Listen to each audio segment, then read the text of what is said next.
விபத்து தொடர்பாக பிரதமர் மோடி இரங்கல் தெரிவித்திருக்கிறார்.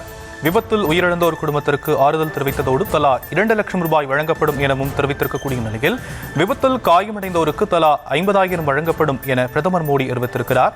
சிவகங்கை மாவட்டம் திருப்பத்தூரில் அரசு பேருந்துகள் மோதிய விபத்தில் 11 பேர் பலியான சம்பவத்தில் பிரதமர் மோடி தன்னுடைய இரங்கலை பதிவு செய்திருக்கும் அண்மை செய்தியை நாம் பார்த்து வருகிறோம். விவரங்களை செய்தியாளர் வெங்கட்ரமணன் வழங்கலாம். கேட்கலாம். வெங்கட், மேலும் விவரங்கள். வணக்கம். சிவகங்கை மாவட்டம் அருகே நகர்ந்த இந்த பேருந்து விபத்துல 11 பேர் உயிரிழந்தது தொடர்பாக பிரதமர் மோடி இரங்கல் தெரிவித்திருக்கிறார். இது தொடர்பாக அவர் பதிவிட்டிருக்கக்கூடிய அந்த பதிவில் தமிழ்நாட்டில் சிவகங்கையில் ஏற்பட்ட விபத்தில் உயிரிழந்த அரசு பேருந்துகள் நேருக்கு நேர் மோதிய விபத்தில் உயிரிழந்தோர் மிகவும் உயிரிழந்தது 11 பேர் உயிரிழந்தது மிகவும் வருத்தம் அளிக்கிறது.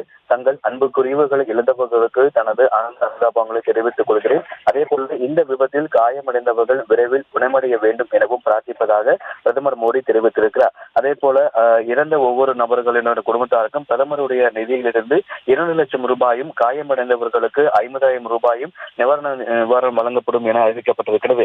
ஏற்கனவே மாநில அரசு சார்பாக நிவாரணம் அறிவிக்கப்பட்டிருக்கக்கூடிய நிலையில தற்பொழுது பிரதமர் மோடி அவர்களும் இந்த சிவகங்கை மாவட்டத்தில் ஏற்பட்ட அரசு பேருந்துகள் நேருக்கு நேர் மோதி 11 பேர் உயிரிழந்தது தொடர்பாக இறந்தவர்களின் குடும்பத்தாருக்கு 2 லட்சம் ரூபாயும், இந்த விபத்தில் படுகாயமடைந்து மருத்துவமனையில் சிகிச்சை பெற்று வருபவர்களுக்கு 50,000 ரூபாயும் வழங்கப்படும் என குறிப்பிட்டிருக்கிறார். உயிரிழந்தவர்களுக்கு இரங்கல்களையும், மருத்துவமனையில் சிகிச்சை பெற்று வருபவர்கள் மீண்டும் தற்பொழுது அவர்கள் விரைவில் குணமடைய வேண்டும் என பிரதமர் மோடி அவர்கள் தெரிவித்திருக்கிறார்.